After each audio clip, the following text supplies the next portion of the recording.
Hello everyone, welcome back to my new video. I hope তোমরা সবাই ভালো আছো আর আমি খুব ভালো আছি। আর আজকের ভিডিওটা হচ্ছে একটা রেসিপির ভিডিও, সেটা হচ্ছে আমার স্টাইলের ঘুগনি রেসিপি।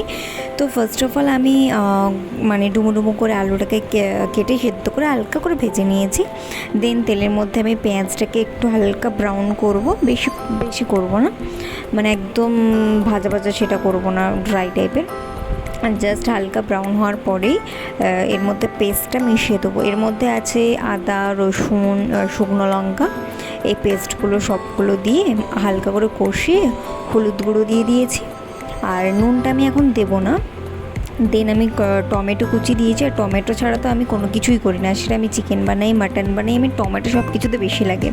তো আমি 2টো টমেটো দিয়েছি অলরেডি, তোমরা তোমাদের মতো করে দিতে পারো। দেন আমি হালকা ধনে গুঁড়ো দিয়েছি, জিরে গুঁড়ো খুঁজে পাচ্ছিলাম না, তাই জন্য আমি ধনে গুঁড়ো দিয়ে চালিয়ে দিয়েছি।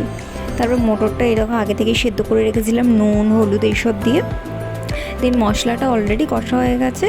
এবারে এই যে ভাজা হালকা করে আলুটা ছিল সেটা মশলার মধ্যে দিয়ে দেন মটরটা দিয়ে এবারে নেড়ে নেব।